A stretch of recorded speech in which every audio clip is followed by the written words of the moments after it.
Hello. So this is a 2007 Porsche 911 Targa 4S. So what is a Targa? Essentially half a Carrera, which have the hard top aluminum roof with a sunroof, and half a convertible. It's kind of a compromise. So it's essentially an all-glass roof from engine all the way to the hood. Side to side is all glass. And this central glass panel, this huge window, it drops 25 millimeters and retracts underneath the back window. So let's do that. So, if we retract the window, the roof, it drops, retracts underneath, decapitates any people in the back seat. You do lose some height there. Yeah, I would estimate you gotta have about 6 inches for that person's head above the height of that back seat, instead of probably 9 inches, rough estimate. So that better be a short person. But one of the advantages is you can open this because it drops and retracts. You can open this at any speed. Additionally, this wind deflector automatically just springs up when you open the roof. So when it's open, it's not very windy at all. Some air does. Well, most of the air just comes right over the car, all over the back. But some does circulate through, but it's not very windy. So one of the concerns I had was with the roof closed, would it be too much sun? Since I'm very white and bald. And so this shade here, the soft shade, perforated black fabric, it does the job, even for me. So I don't feel it's too hot in here in the summer, even in 95-degree days, and I think you won't either.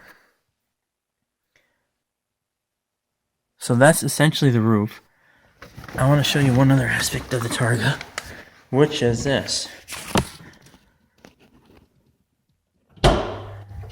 So the back window pops open,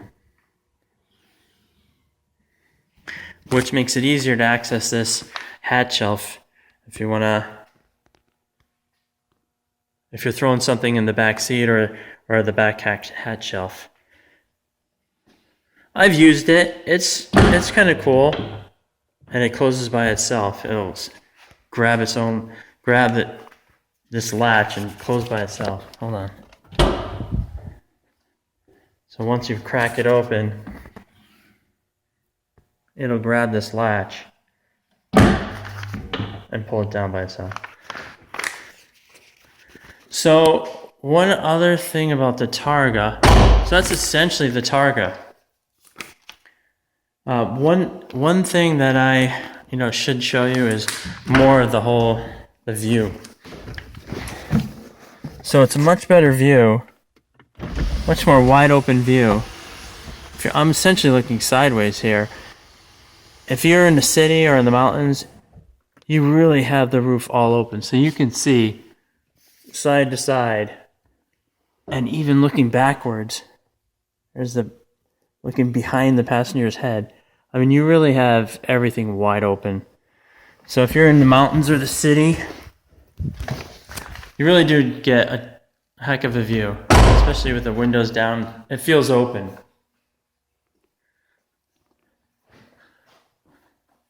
So the original Targas, that's an original 40-year-old 1970-something or other Targa. They had a removable solid roof. The problem with that was, well, you have to lift it off, which is probably a two-person job, and then you got to store it in your garage and drive off.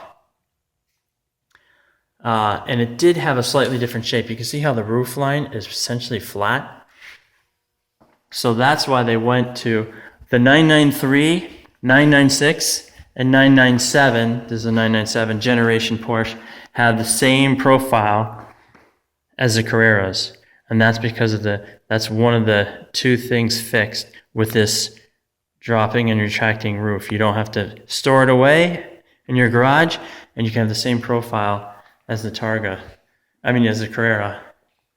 The 991s, starting in 2014, had that same blade as a B-pillar, essentially a roll cage, as the original, and wide open roof. It's not retraction. There's no framework to connect the windshield to the back. But you don't have to. They solved the storing of the roof by retracting it underneath just like a convertible. A pretty wild mechanism, actually. So one other thing about the Targa that I like more than a convertible, I should say, is if you want to use it on a track. So you cannot use a convertible on a track because it won't meet the safety standards of rolling over. Because this does have a B pillar and these other frame members, it can go on the track. The problem with taking a Targa on the track is it's probably not your first choice for a track car because this roof adds 132 pounds over the weight of a piece of aluminum, thin piece of aluminum versus a thicker piece of glass. So, and it's up high, the mast is up high. So technically the handling, what I read was Porsche actually adjusted the handling to try to compensate for that. It was enough of a difference. So technically the handling, I don't know if it's the same, if they made enough of an adjustment. The acceleration is supposed to be 0.2 seconds slower in a 0 to 60 on a Targa, equivalent Targa, versus a Carrera. So technically it's a little heavier, so it's a little slower. It's a little harder to stop. It's a little more top heavy, but really that's all kind of minor splitting hairs. It's fine on the track. I track this guy right here. The real problem is, in my opinion, is if you were to crash it. That can happen, right, on a track. In 2007, only 800 Targas were sold into the U.S. Some of them are Targa 4s, some of them are Targa 4Ss. So if you are searching for this exact car that you just crashed, a Targa 4S with a stick instead of a Tiptronic, you're going to have a tough time. These are more difficult to find.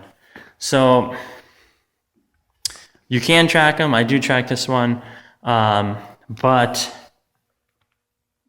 I would say it's not your first choice for a track car. And that's the overview of the Targa.